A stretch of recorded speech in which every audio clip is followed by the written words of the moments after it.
everyone. I am Dr. Asif Shahzad and you are watching Mass Track. Today our episode is data interpretation and scientific communication from numbers to narrative. First of all, we will discuss the learning objective. At the end of this video, you will able to understand how interpret experimental data into a meaningful and objective way. You will also identify the common statistical tools used to analyze the scientific result.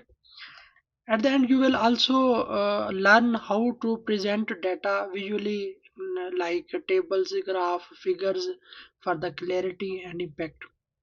You will also recognize the key principles of writing and communication scientific finding. So, we will start our episode in which we will discuss why data interpretation matters. First of all, we will discuss you have done a perfect experiment, collected clean data, but you do not know what it means, or worse, you present it in a confusing way. Means to say कि आपने एक experiment किया, आपने बहुत अच्छा experiment किया, आपने data भी अपना कलेक्ट कर लिया, उसको क्लीन भी कर लिया। अब उसके बाद ये है कि आप को ये नहीं पता कि जो आपका डाटा है उसका मतलब क्या है। ये हम आगे जाके देखेंगे। अब अगर आप या उसको दूसरा उसका ये है कि आप सही तरीके से उसको जो है वो प्रेजेंट नहीं कर रहे हैं, मतलब आप अपने डाटे से कंफ्यूज्ड हो, कंफ्यूजिंग वे में आप उसको प्रेजेंट कर रहे हो। ये बिल्कुल इसी तरह है कि आपने केक तो बना लिया है, लेकिन अब आप जो आपके गेस्ट आए हुए थे उनको सर्व करना आप भूल गए थे। Data interpretation is where science come live. Actually जो हम जितनी भी रिसर्च कर लेते हैं, जो हम जितना भी डाटा एनालाइज कर लेते हैं, जो भी चीज़ हम फाइंडिंग कर लेते हैं, वो तब तक हमारे लिए बेनिफिशियल है जब तक हम डाटा को इंटरप्रेट करके हम सोसाइटी के ऊपर कोई उसका इम्पैक्ट चेक करना चाहें। तो हमारे पास डिफरेंट स्टेप्स हैं डाटा को इंटरप्रेट करने के। सबसे पहले जो है वो स्टेप 1 हम अंडरस्टैंड करेंगे, जिसके अंदर हम ये देखते हैं अंडरस्टैंड द रिजल्ट्स, कि आपने रिजल्ट को कैसे अंडरस्टैंड करना है। First we analyse the data. हम जो है वो सबसे पहले आपने डाटा कलेक्ट किया है, ये हमने लास्ट एपिसोड के अंदर देखा था। डाटा कलेक्ट किया, उसके बाद डाटा क्लीन कर लिया है। अब जब आपने डाटा क्लीन कर लिया, अब हम उसके एनालाइज पे आ गए हैं। जब आप उसको एनालाइज करते हो, उसके ऊपर स्टैट लगाते हो, तो बेसिक स्टैट टूल्स कौन कौन से होते हैं? या तो आपने उसका मीन फाइंड करना होता है, मीडियन फाइंड करना होता है, या स्टैंडर्ड डेविएशन फाइंड करना होता है। या अगर आपके पास थोड़ा सा कम्प्लेक्स डेटा है जिसके ऊपर आप टी टेस्ट लगाते हो या एनोवा लगाते हो, कौन सा कम्प्लेक्स डेटा है जिसके अंदर आप डिफरेंट ग्रुप्स हैं, उन ग्रुप्स का आपस में कंपेयर करना चाहते हो। थर्ड, अगर आपके पास कोई जो है वो इनहिबिटर है, एक्स कंसल्टेशन आप ले रहे हो, उसके अंदर कोरिलेशन फाइंड कर रहे हो, रिग्रेशन फाइंड कर रहे हो किसी भी चीज़ के दरमियान रिलेशनशिप के लिए, या आप उसकी पी वैल्यू फाइंड कर रहे हो, सिग्निफिकेंस है, कैसे पता चलेगा? ये हम आगे देखेंगे। अगर हमारी वैल्यू जो है वो लेस देन 0.05 हो तो उसको हम कहते हैं सिग्निफिकेंट। इसी तरह अगर लेस देन 0.01 हो तो वो हाईली सिग्निफिकेंट होती है। फिर लेस देन 0.001 हो तो वो उससे हाईली जो होती है वो सिग्निफिकेंस में चली जाती है। अब हम डिफरेंट सॉफ्टवेयर यूज़ करते हैं। हमारे पास ग्राफ पैड प्रिज्म है, हाईली रिकमेंडेड सॉफ्टवेयर है, जिसको हम जो है वो डाटा के इंटरप्रिटेशन के लिए यूज़ करते हैं। SPSS है, एक्सेल है और आर है, जिसको हम यूज़ करके क्या कर सकते हैं, अपने डाटे को इंटरप्रेट कर सकते हैं। But always understand what the output means. आपको ये बात हमेशा याद रखनी चाहिए कि मेरी जो आउटपुट है उसका मतलब क्या है, यानी आपको डाटा इंटरप्रिटेशन आनी चाहिए। स्टेप 2 में है विजुअलाइज द डेटा। अब आपने स्टैट भी लगा लिया, आप डेफिनेटली सेकंड स्टेप की तरफ जा रहे हैं कि आपने उसको विजुअलाइज कैसे करना है। विजुअलाइज का मतलब होता है आपने उसको ग्राफ्स बनाना है, टेबल्स बनाना है, तो कैसे बनाना है उसको। Now turn those numbers into something we can see good visuals do three things. अब कौन कौन सी थ्री थिंग्स होती हैं? मेक पैटर्न्स विजिबल, कि आपने वो जो जिस पैटर्न के अंदर आप लेके आ रहे हो वो आपके पास जो है वो ग्राफ बना रहे हो या टेबल बना रहे हो, बट आपका पैटर्न जो है वो विजिबल होना चाहिए। Highlights comparison. अब जिन ग्रुप के अंदर आपने पॉजिटिव कंट्रोल को कंपैरिजन किया आपने ट्रीटेड ग्रुप के साथ, या नेगेटिव कंट्रोल को कंपेयर कर रहे हो अपने ट्रीटेड ग्रुप के साथ, जो भी आपके कंपैरिजन है उसको आपने हाईलाइट करना है विद सिग्निफिकेंस के। कौन से नंबर पे जो है वो सिग्निफिकेंस है, हाईली सिग्निफिकेंट है, हाईली सिग्निफिकेंट है, हाईली हाईली सिग्निफिकेंट है। उसके बाद है क्लेरिफाई द ट्रेंड्स। अब ट्रेंड्स को कैसे क्लेरिफाई करना है, आपने ये देखना है कि आपके पास जो उसका ट्रेंड आ रहा है, आया कि वो ट्रेंड्स अप रेगुलेट हो रहा है, यानी आपके डिजीज ग्रुप के अंदर वो अप रेगुलेट होना चाहिए था। कोई फैक्टर आप, कोई जीन आप फाइंड करना चाह रहे हो, वो जो जीन है क्या वो उस डिजीज ग्रुप के अंदर जो है वो अप रेगुलेट हो रहा है या डाउन रेगुलेट हो रहा है। इस चीज़ को आपके पास जो है वो अंडरस्टैंड करना चाहिए। आपको पहले से क्लेरिफाई हो कि मैं ये जो रिजल्ट मेरे इंटरप्रेट कर रहा हूँ या कर रही हूँ, या जो मैंने रिजल्ट को इंटरप्रिटेशन करनी है, इसके जो मीनिंगफुल ऑब्जेक्टिव्स हैं वो ये होने चाहिए। अब ये जो हम इसको क्या कैसे यूज कर सकते हैं, ये जो हमारे पास नंबर्स होते हैं, नंबर्स को हम यूलाई फॉर्म में क्या यूज करते हैं, हम बार ग्राफ बनाते हैं। अब बार ग्राफ किसके लिए बनाते हैं, जब हम कैटेगराइज कर रहे होते हैं किसी चीज को। लाइन ग्राफ बनाते हैं जब हम ट्रेंड्स को शो कर रहे होते हैं। स्कैटर्ड प्लॉट बनाते हैं जब हम किसी चीज़ के दरम्यान रिलेशनशिप को फाइंड कर रहे होते हैं। या पाई चार्ट बनाते हैं जब हम दो चीज़ें आपस में प्रोपोर्शन शो कर रही हो कि एक्स प्रोपोर्शनल है वाई का, उनकी आपस में जो है वो इंटरप्रिटेशन हम देख रहे होते हैं। बॉक्स प्लॉट बनाते हैं जब हम हमारे पास जो है वो वेरिएबिलिटी हो, उसके अंदर हम जो है वो बॉक्स प्लॉट बनाते हैं। And do not forget title, axes, labels and legends. आप वो हमेशा आपने एक्सेस को प्रॉपर वे से टाइटल वो उसके ऊपर जो है वो टाइटल देना है। मतलब एक्सेसेस है तो उसके ऊपर कंसल्टेशन ले रहे हो, वाई एक्सेस के ऊपर जो भी चीज़ ले रहे हो तो आपने उसको लेबल करना है। थर्ड स्टेप हमारे पास है interpret with logic not emotion. अब आपने इंटरप्रेट करना है लॉजिक के साथ, इमोशन के साथ नहीं। इमोशंस मीन कि आप ये नहीं है कि आप आपने तीन चार दफ़ा एक्सपेरिमेंट रिपीट किया और आपको 3-4 माह लग गए हैं उस एक्सपेरिमेंट को रिपीट करने में और उसका फाइनल रिजल्ट आपके पास आ गए हैं। अब ये नहीं है आप इस इमोशन के ऊपर ना बैठ गए यार मेरी बहुत ज़्यादा मेहनत है इसके ऊपर। अब आपने लॉजिकल, आपने जो उसके रिजल्ट्स हैं वो आपने बताने हैं, इमोशंस को दरमियान से निकाल देना है। Many students go wrong, they try to force the data to match their expectation। हम टाइम बहुत ज़्यादा लगा चुके होते हैं एक्सपेरिमेंट के ऊपर, तो हम फोर्स कर रहे होते हैं हमारे जो रिजल्ट्स हैं वो हमारे सिग्निफिकेंट उसकी तरफ जाएं, या जैसे रिजल्ट्स हम चाह रहे होते हैं वैसे रिजल्ट है, लेकिन ऐसा पॉसिबल नहीं होता। A good scientist lets the data speak even if the whispers something unexpected। अगर आपका डेटा सही नहीं भी आ रहा, रिजल्ट ठीक नहीं आ रहे, तो उसका मतलब ये नहीं है कि आप उसको जो है वो उसके अंदर जो है उसको फोर्स करो कि आपके जो एक्सपेक्टेशन के साथ जो है वो मैच कर सके।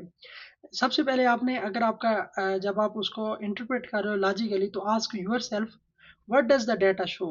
जब आपने इंटरप्रेट कर लिया तो आपका डाटा क्या शो करना चाह रहा है। आर द रिजल्ट स्टैटिस्टिकली और बियोलॉजिकली सिग्निफिकेंट, कि आपके जो रिजल्ट्स हैं वो स्टैट के थ्रू और बियोलॉजिकल, जो आपने जिस भी बियोलॉजिकल पैरामीटर आप कैंसर की ट्रीटमेंट कर रहे हो, तो आपने ये देखा है कि बायोलॉजिकली क्या ऐसा पॉसिबल है जो मेरे रिजल्ट्स आए हैं, दोनों लिहाज से आपस में रिजल्ट्स एक दूसरे के साथ, स्टैट के साथ भी और बायोलॉजिकल सिस्टम के थ्रू भी सिग्निफिकेंट हैं या नहीं है।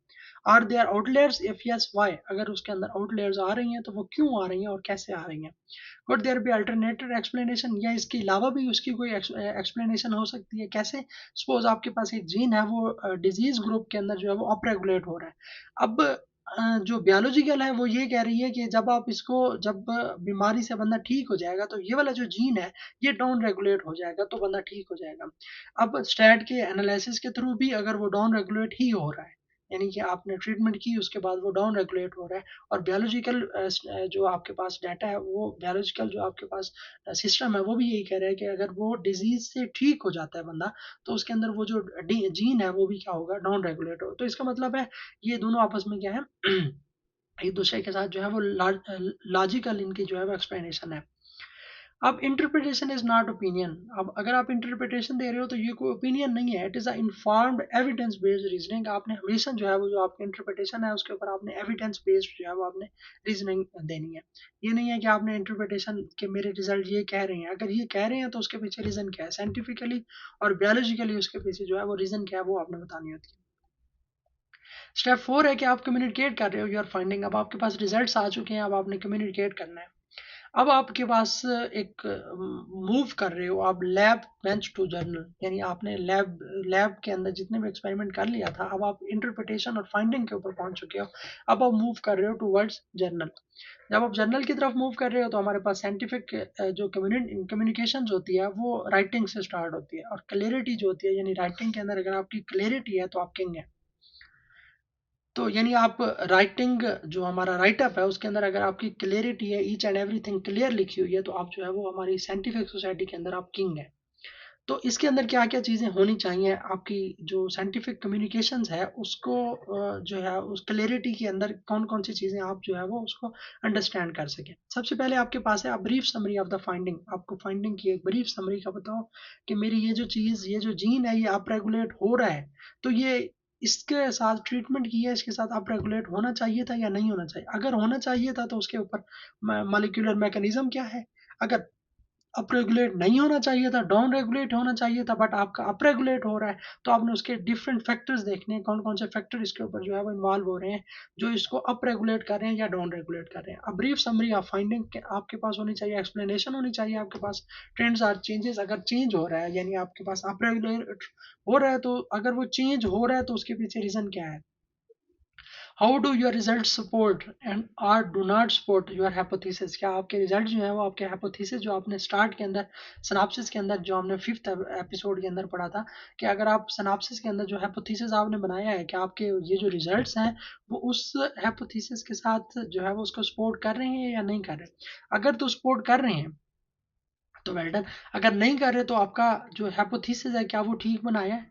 अगर हाइपोथेसिस ही ठीक था तो फिर इसका मतलब है रिजल्ट और इंटरप्रिटेशन के अंदर कहीं पे मसला है या आपके हाइपोथेसिस के अंदर मसला है। ये दोनों जगह जो है वो आपस में आप उसको क्या कर सकते हो, इंटरचेंज कर सकते हो।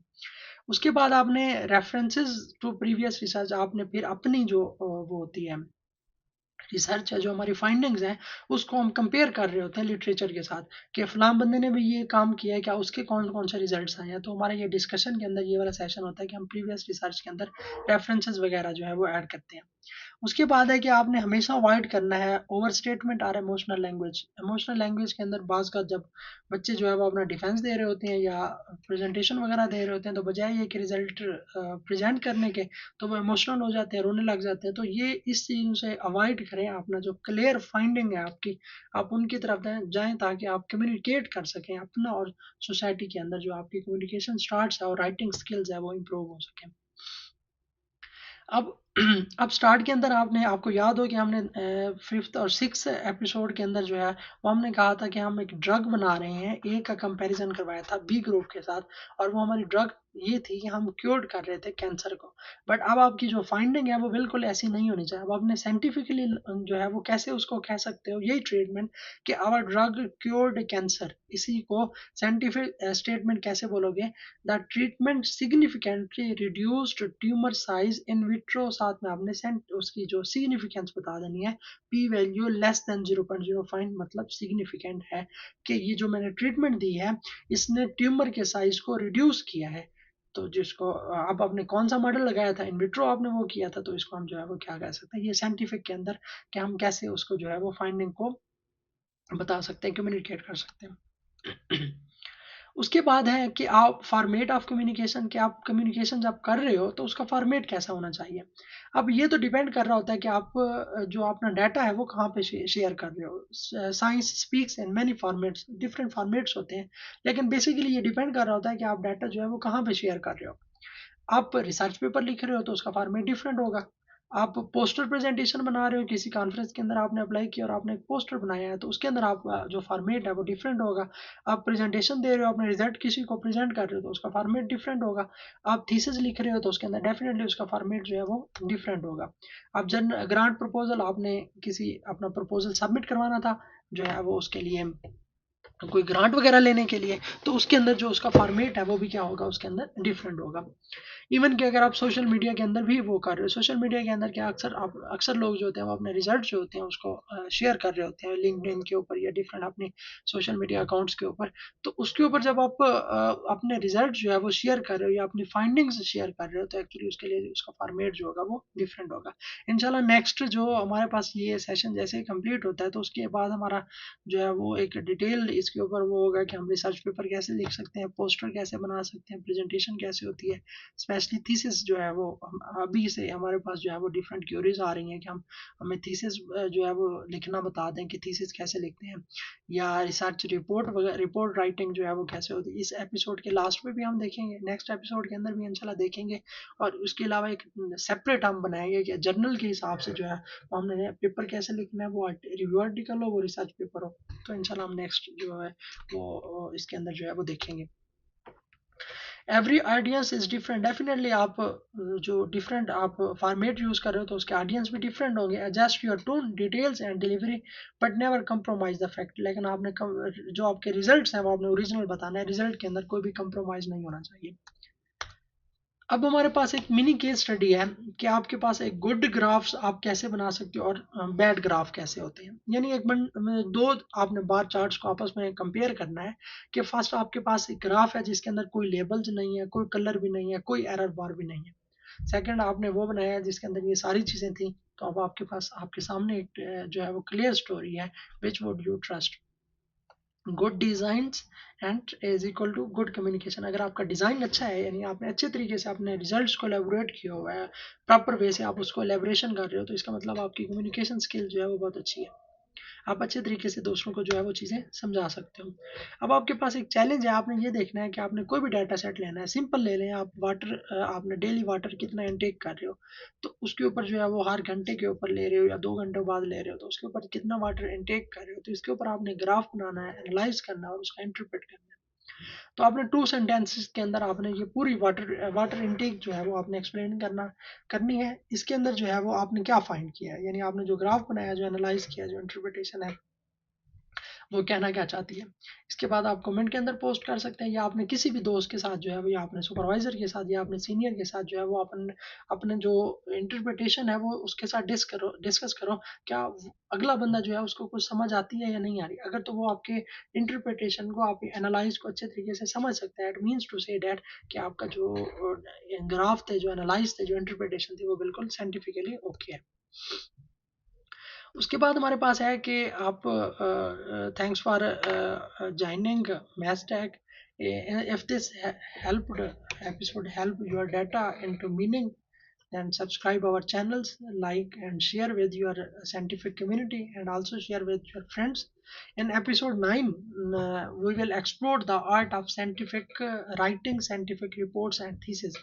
एपिसोड 9 जो है वो वेरी इंपॉर्टेंट एपिसोड है, जिसके अंदर हमने ये देखना है कि हम साइंटिफिक रिपोर्ट कैसे राइट कर सकते हैं और थीसिस कैसे राइट कर सकते हैं। until then, visualize boldly, communicate clearly, and always stay scientific. Thank you so much.